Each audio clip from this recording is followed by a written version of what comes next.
지금 이 순간에도 중동 어딘가에서는 석유 파이프라인 하나를 두고 총칼이 오가고 있습니다. 국가 예산을 통째로 쏟아붓고 수십만 군인들이 목숨을 걸고 싸우는 거거든요. 근데 잠깐, 그 싸움의 대상이 되는 에너지가 얼마나 되는지 아십니까?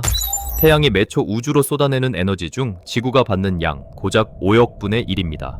그리고 현재 인류 전체가 소비하는 전력은 그 5억 분의 1 중에서도 또 1조 분의 1 수준이에요. 태평양 전체를 놓고 보면 우리는 지금 티스푼 한 숟가락을 두고 서로 머리채를 잡고 있는 셈입니다. 우리가 석유와 원전에 매달리는 사이 머스크는 아예 태양이라는 발전소에 직접 빨대를 꽂으러 가는 겁니다. 상상이 되시나요? 지금 우리가 목격하고 있는 건 단순한 에너지 경쟁이 아니에요. 문명의 다음 단계를 누가 설계하느냐의 싸움입니다. 석유 시대를 먼저 장악한 나라가 20세기를 지배했듯이 우주 에너지를 먼저 손에 쥐는 자가 21세기 후반을 통째로 가져가는 거거든요. 일론 머스크는 이걸 보면서 이렇게 말합니다. 아직도 그 좁은 땅덩어리 안에서 에너지 싸움을 합니까? 정말 답답하다. 그런데 머스크가 단순히 한탄만 하는 사람이었다면 저도 이 영상을 만들지 않았겠죠. 그는 이미 움직이고 있었습니다. 그것도 지구라는 요람을 통째로 벗어나는 규모로요. 3월 21일 머스크가 오스틴에서 직접 터뜨린 이름, 바로 테라페 프로젝트입니다. 일론 머스크가 꺼내든 이 단어 하나가 지금 실리콘밸리를 뒤집어 놓고 있습니다. 테슬라 주가 이야기가 아닙니다. 스페이스 X 로켓 발사 소식도 아니에요. 에너지 패러다임이 바뀌는 선언입니다. 근데 왜 하필 지금일까요? 답은 젠슨 황이 이미 던져놨습니다. 에이전트 AI 시대가 본격화되면 컴퓨팅 파워가 지금보다 1만 배 더 필요하다고요. 1만 배. 이 숫자가 얼마나 큰 건지 감이 오시나요? 지금 당신 손에 들린 스마트폰이 1만 개 필요하다는 게 아닙니다. 지금 전 세계 모든 데이터 센터에서 돌아가고 있는 서버를 전부 긁어 모아도 그걸 다시 1만 배 복사해야 한다는 겁니다. 그 전기를 어디서 끌어오느냐? 이 질문이 지금 세상을 뒤흔들고 있어요. 챗 GPT 한 번 쓸 때 전구가 3시간 켜질 에너지가 듭니다. 이런 AI 에이전트가 수십억 개라면 지구의 전력으로는 감당이 안 되는 거죠. 전기가 없으면 AI가 멈추고 AI가 멈추면 이 시대의 경쟁에서 탈락입니다. 단순한 인프라 문제가 아니에요. 이건 다음 세대 국력의 근간이 어디서 오느냐의 문제입니다. 그리고 이 질문 앞에서 세계는 완전히 둘로 갈라지고 있습니다. 미친 속도로 판을 다시 짜는 자와 여전히 낡은 시스템에 발목이 잡혀 발을 동동 구르는 자. 오늘 이 영상은 그 갈라짐의 진짜 속사정을 파헤칩니다. 왜 전기가 새로운 화폐가 됐는지, 머스크는 왜 지구를 포기하고 우주로 눈을 돌렸는지, 이 격변 속에서 돈이 어디로 흘러가고 있는지 지금부터 낱낱이 해부해 드리겠습니다. 시간을 조금 거슬러 올라가 보죠. 2022년 11월 30일 새벽, 오픈 AI가 챗 GPT를 세상에 꺼내놓은 날입니다. 출시 닷새 만에 가입자 100만 명, 2달 만에 1억 명을 돌파했어요. 인터넷 역사상 가장 빠른 확산 속도였거든요. 그 순간까지만 해도 사람들이 흥분한 건 AI가 똑똑하다는 사실이었습니다. 글을 쓰고 코딩을 하고 번역을 해낸다는 것. 근데 진짜 문제는 그 흥분이 가라앉은 뒤에 터져 나왔습니다. 이걸 굴리는데 전기가 얼마나 드는지 계산서가 날아오기 시작한 거거든요. 챗 GPT 검색 한 번에 드는 전기, 구글 검색의 10배입니다. 한 번의 질문에 작은 정우 하나를 30분 켜둘 수 있는 전력이 소모돼요. 별것 아닌 것처럼 들릴 수 있겠죠. 그런데 전 세계에서 하루에 챗 GPT 질문이 몇 건이나 날아오는지 아십니까? 하루 1억 건이 넘습니다. 1억 건. 이걸 30일로 곱하면 웬만한 나라 하나의 월간 전력 소비량에 맞먹어요. 그게 지금 챗 GPT 하나가 잡아먹는 전기입니다. 여기서 잠깐 생각해 보세요. 지금 우리가 쓰는 챗 GPT는 말하자면 AI의 유치원 수준이에요. 그냥 질문에 대답하는 거거든요. 그런데 에이전트 AI는 차원이 다릅니다. 스스로 생각하고, 스스로 업무를 처리하고, 스스로 다른 AI를 부릅니다. 쉬지 않고 24시간. 배달앱 하나 쓰는 것과 배달 회사 전체를 운영하는 것의 차이라고 보시면 돼요. 실제로 글로벌 투자 은행들은 이미 AI 에이전트로 보고서를 쓰고, 리스크를 분석하고, 거래 주문까지 자동으로 넣고 있거든요. 사람이 할 일을 AI가 통째로 가져간 게 아니라 사람 100명이 해야 할 일을 AI 에이전트 하나가 하루 종일 쉬지 않고 해치우는 겁니다. 그러니까 전기 소비가 폭발적으로 늘어날 수밖에 없는 거죠. 이게 기업마다 수천 개씩 돌아가는 시대가 오면 지금 우리가 목격하고 있는 전력 수요는 예열 동작에 불과한 거거든요. 실제로 빅테크들이 이미 미쳐 날뛰기 시작했습니다. 마이크로소프트, 구글, 아마존, 메타. 이 네 회사가 2025년 한 해에만 데이터 센터와 전력 인프라에 쏟아붓겠다고 발표한 예산이 3천억 달러, 우리 돈으로 400조 원이 넘습니다. 반도체를 사는 게 아닙니다. 전기를 사는 겁니다. 전기가 이 시대의 석유가 된 거예요.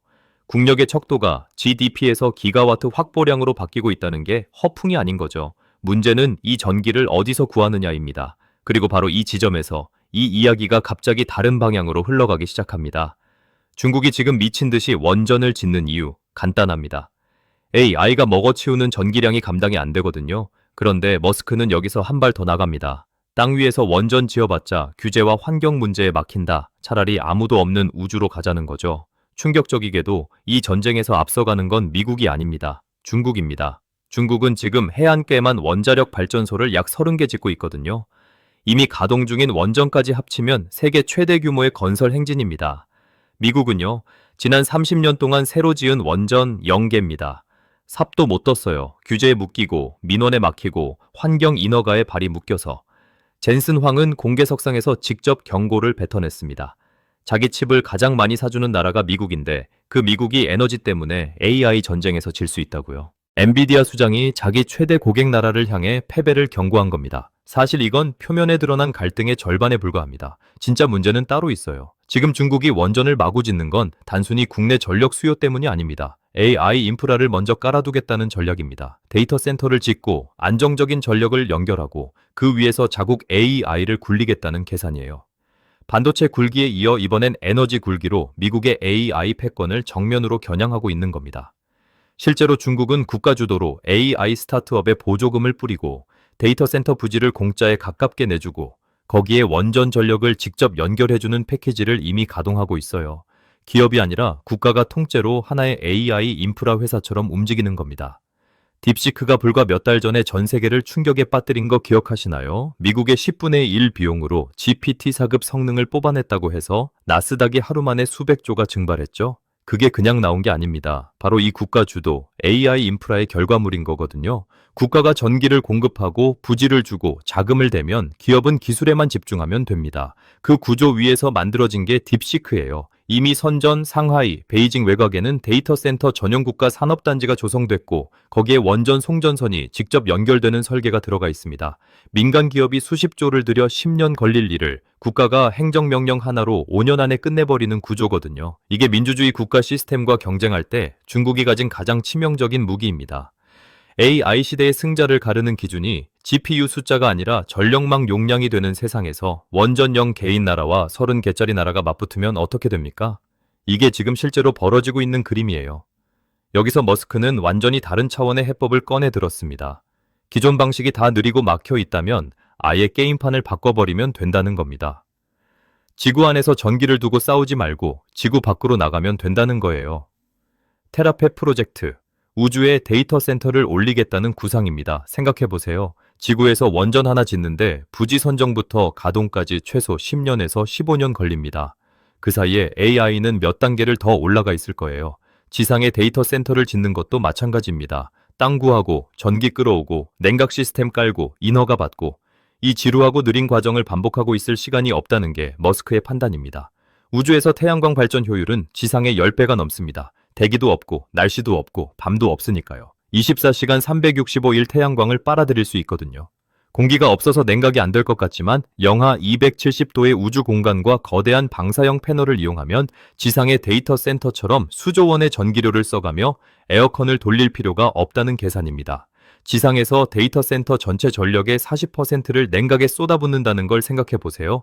지금 전 세계 데이터 센터들이 냉각 하나 때문에 쓰는 전기가 웬만한 중소국가 연간 전력 소비량과 맞먹는다고 하거든요.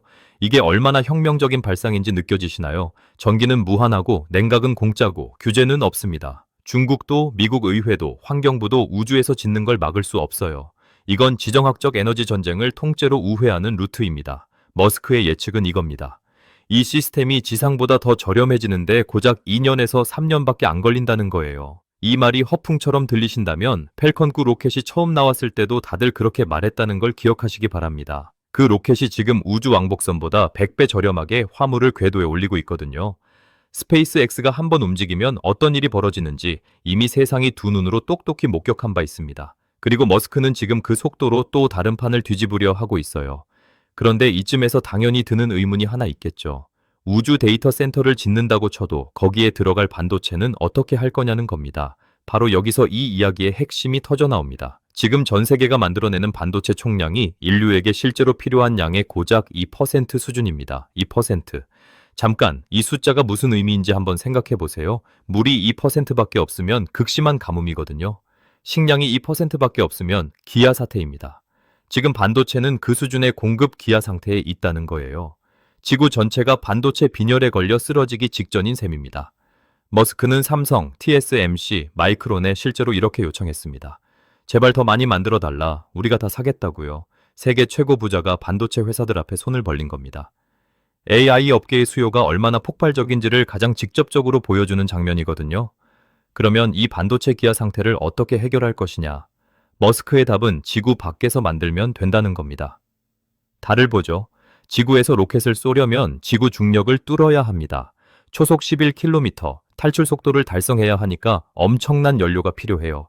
그런데 달에서 물건을 우주로 올리려면 어떻게 될까요? 달의 중력은 지구의 6분의 1입니다. 가볍게 밀기만 해도 우주로 튀어나가는 거거든요. 지구에서 100kg짜리 화물을 궤도에 올리려면 200만 달러가 드는 게 지금 현실인데 달에서라면 그 비용이 기하급수적으로 떨어지는 구조입니다. 달에 매스 드라이버를 설치합니다. 거대한 전자기 레일건 같은 거예요. 달 표면에서 캐넨 자원으로 만든 반도체 소재를 이 레일건으로 우주 궤도로 쏘아 올립니다. 거기서 조립하고 우주 데이터 센터에 탑재하는 거예요. 지상에서 올리는 것보다 비용이 기하급수적으로 줄어드는 구조입니다. 달에는 규소가 넘쳐나거든요. 반도체의 핵심 원재료가 달 표면에 그냥 깔려 있는 겁니다. 지구에선 수백 개의 공정을 거쳐 정제하고 운반하고 공장을 돌려야 하는 걸 달기지에서 직접 처리하면 공급망이 통째로 단순해지는 거예요. 물론 지금 당장 가능한 얘기는 아닙니다. 하지만 10년 전에 펠컨 9 재사용 로켓이 말이 안 된다고 했을 때도 머스크는 해냈거든요. 이 그림을 완성하기 위해 스페이스 X, XAI, 테슬라가 한 몸처럼 움직이고 있습니다. 스페이스 X는 물자를 올리는 로켓, 테슬라는 달 기지에서 쓸 로봇과 에너지 시스템, XAI는 이 모든 인프라를 운영할 AI를 담당하는 거거든요. 머스크 한 명이 세 개의 칼을 동시에 갈고 있는 셈입니다. 인류 문명의 다음 챕터를 혼자서 설계하고 있는 거예요. 소름 끼치게도 이게 SF 소설 이야기가 아닙니다. 스타쉽은 이미 시험 비행을 반복하고 있고 달 유인 착륙 미션에 스페이스 X가 선정됐고 달 자원 채굴 허가를 미국 정부가 이미 승인해 줬습니다. 퍼즐 조각들이 딱딱 맞춰지고 있는 거예요. 그렇다면 이 거대한 전환 속에서 지금 무슨 일이 벌어지고 있는 걸까요? 기가 막힌 건 이 판이 커지면 커질수록 기존의 강자들이 오히려 위기에 빠진다는 겁니다. 원자력을 보세요. AI 열풍이 불기 전까지 원자력은 30년 넘게 방치된 산업이었습니다. 후쿠시마, 체르노빌 이후 서방 세계에서는 원전이 그냥 사양 산업이었거든요. 무덤 앞에 세워둔 묘비석 신세였던 거예요. 근데 지금은 어떻습니까? 마이크로소프트는 3마일 아일랜드 원전을 다시 살려서 자기들 데이터 센터에 직접 연결했습니다. 무덤에서 꺼낸 시체에 수백억 달러짜리 산소 호흡기를 꽂은 거거든요. 구글은 소형 모듈 원자로 업체와 장기 전력 구매 계약을 체결했어요. 아마존도 마찬가지입니다. 왜 갑자기 원자력이 귀환했을까요? 24시간 멈추지 않고 돌아가야 하는 데이터 센터에 해가 지면 꺼지는 태양광이나 바람 없으면 죽는 풍력으로는 답이 안 나오거든요. 촛불 들고 공장 돌리겠다는 것과 다를 바 없는 겁니다. 원자력만이 기저 전력을 안정적으로 공급할 수 있습니다. 카본제로의 24시간 가동에 좁은 부지에 압도적인 출력, AI가 원자력 르네상스를 불러온 겁니다. 실제로 원자력 관련 주가가 지난 2년 사이에 3배에서 5배까지 오른 종목들이 줄줄이 나왔습니다. 우라늄 채굴 회사들도 소형 모듈 원자로 설계 업체들도 원전 관련 엔지니어링 기업들도 전부 몸값이 달라졌어요. 기관 투자자들이 30년 동안 외면하던 섹터에 다시 돈을 쏟아붓기 시작한 겁니다. 워런 버핏도 이 흐름을 놓치지 않았어요. 버크셔 해서웨이가 원자력 관련 유틸리티 회사들의 지분을 조용히 늘리고 있다는 보도가 나왔거든요. 주식시장은 미래를 6개월에서 1년 먼저 반영한다고들 하죠. 지금 이 돈의 흐름이 무엇을 말하고 있는지 잘 읽으셔야 합니다. 단순한 테마주 상승이 아닙니다. 수요의 구조 자체가 영구적으로 바뀐 거예요. 한번 불붙은 이 수요는 AI가 멈추지 않는 한 꺼지지 않습니다. 여기서 반도체로 다시 돌아오죠. 반도체가 2%밖에 못 만들어지는 이유가 뭔지 아십니까? 짓는데 너무 오래 걸려서가 아니에요. 수요가 너무 빨리 폭발했기 때문입니다. 챗 GPT가 출시된 게 2022년 11월입니다. 그 이전까지 AI 수요를 이렇게 정확하게 예측한 공장이 있었겠습니까? TSMC도 삼성도 인텔도 그 규모를 예상 못했습니다. 공장 하나 짓는데 최소 5년에서 7년 걸리는데 AI 수요는 1년 만에 수직 상승했으니 공급이 절대로 따라잡을 수가 없는 거거든요. 소방차가 출동하는 동안 이미 건물이 다 타버린 상황인 겁니다. 그래서 엔비디아 GPU가 없어서 못 파는 시대가 열렸습니다. H백 하나에 수천만 원, B백은 그보다도 더 비싸게 팔렸어요. 근데 줄 서서 기다려도 못 사는 상황이 1년 이상 지속됐습니다. 이게 정상적인 시장이 아니거든요. 명품백도 아니고 반도체를 못 사서 발을 동동 구르는 기업들이 줄줄이 나온 겁니다. 이 공급 부족이 단기적으로 해소될 것이냐? 현실은 반대입니다.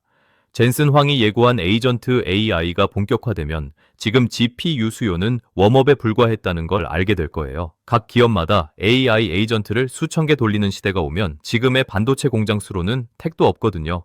실제로 엔비디아는 블랙웰 아키텍처 기반의 차세대 칩을 발표했는데 이미 수요가 공급을 압도하고 있습니다. 마이크로소프트, 구글, 아마존이 줄을 서서 선주문을 걸어뒀는데도 납기가 밀리는 상황이에요. 반도체 부족은 일시적인 병목이 아닙니다. 구조적인 공급 부족이에요. 그리고 이 구조적 부족은 앞으로 10년은 이어질 거라는 게 업계의 공통된 분석입니다. 머스크가 삼성과 마이크론의 뒤를 쫓는 게 아니라 아예 그들을 뛰어넘는 자체, 반도체 생태계를 만들려는 이유가 이겁니다. 그러면 우주 경제는 언제쯤 실제로 돈이 되는 이야기가 될까요? 이 질문이 핵심입니다. 지금까지 우주 산업은 크게 두 단계로 발전해 왔습니다. 1단계가 위성 인터넷, 그러니까 스타링크 같은 통신 서비스예요. 이건 이미 수익화가 시작됐습니다. 스타링크는 전 세계 200개국 이상의 서비스를 제공하고 있고 가입자가 수백만 명을 돌파했어요. 이 단계가 바로 이 영상에서 다루는 우주 데이터 센터와 에너지 거점입니다. 이게 언제 현실화될 것이냐? 머스크는 2027년에서 2030년 사이를 타깃으로 잡고 있습니다. 2027년부터 당장 우주 공장이 돌아가는 건 아닙니다. 하지만 우주 데이터 센터는 이미 궤도에 올라갈 준비를 마쳤습니다. 지상에서 만든 칩을 우주로 쏘아 올려 테스트하는 게 1단계, 그 다음이 현지 제조입니다. 상상해 보십시오. 지구 궤도에 떠 있는 데이터 센터가 태양광으로 무한 전력을 얻고 우주 냉기로 냉각하고 달에서 올라온 소재로 만든 반도체가 들어가는 그림을요. 이건 더 이상 영화 속 이야기가 아닙니다. 지금 이 순간 텍사스 오스틴과 우주 궤도에서 동시에 벌어지고 있는 현실입니다. 스페이스 X, 나사, 그리고 수십 개의 민간 우주 기업들이 지금 이 순간에도 그 퍼즐 조각을 하나씩 맞춰 나가고 있어요. 그리고 이 판이 완성되면 중동의 석유도, 중국의 원전도, 미국의 규제 장벽도 전부 지구 안의 좁은 싸움이 되는 거거든요. 석유가 아니라 태양 그 자체를 지배하는 시대. 인류의 에너지가 채굴의 영역에서 수학의 영역으로 넘어가는 그 거대한 변곡점의 중심에 바로 테라팹이 있습니다. 여러분은 이 미친 계획이 성공할 거라고 보십니까? 아니면 머스크의 또 다른 허풍일까요? 댓글로 의견 남겨주세요. 정리하겠습니다. 원자력의 귀환. 30년 동안 무덤 속에 있던 산업이 AI 하나에 되살아났습니다. 태양광도 풍력도 답이 안 되는 24시간 데이터 센터에 원전만이 해답입니다. 마이크로소프트가 죽은 원전을 살리고 구글이 SMR과 계약하는 건 이유가 있는 거예요. 이 흐름은 테마주 바람이 아니라 수요 구조의 영구적 변화입니다. 반도체 불패론. 공급이 수요의 2%밖에 안 됩니다. 에이전트 AI 시대가 본격화되면 이 격차는 더 벌어지면 벌어졌지 좁혀지지 않아요. 세계 최고 부자가 반도체 회사에 손을 벌리는 세상에서 반도체는 이 시대 가장 확실한 희소 자산입니다. 우주 경제의 가시화. 2027년에서 2030년 우주 데이터 센터가 실제로 궤도에 올라가기 시작하면 관련 산업의 판 자체가 완전히 새로 짭니다. 지금은 아직 준비 단계이지만 퍼즐 조각이 맞춰지는 속도를 보면 그 시간이 생각보다 훨씬 빨리 올 겁니다. 젠슨 황은 이렇게 말했습니다. 연봉 7억짜리 엔지니어가 3억짜리 AI를 안 쓰는 건 주판으로 계산하겠다는 고집과 같다고요. 이 전환의 속도에 올라타지 못하는 기업과 국가는 그 주판을 들고 뒷줄로 밀려나는 거예요. 그게 기업이든 국가든 예외는 없습니다. 에너지가 화폐가 되고 전기가 국력이 되고 우주가 공장이 되는 시대. 이 세 가지 변화가 동시에 맞물리는 시점이 바로 지금입니다. 투자자라면 원전, 반도체, 우주 인프라 이 세 축을 중심으로 포트폴리오를 다시 들여다볼 때가 됐다는 게 제 생각이에요. 물론 이건 투자 권유가 아닙니다. 하지만 이 거대한 흐름을 알고 있는 것과 모르는 것의 차이는 5년 후에 확실하게 드러날 겁니다. 유익하셨다면 구독과 좋아요 꾹 눌러주시는 거 아시죠? 저에게 정말 큰 힘이 됩니다. 시청해주셔서 감사합니다.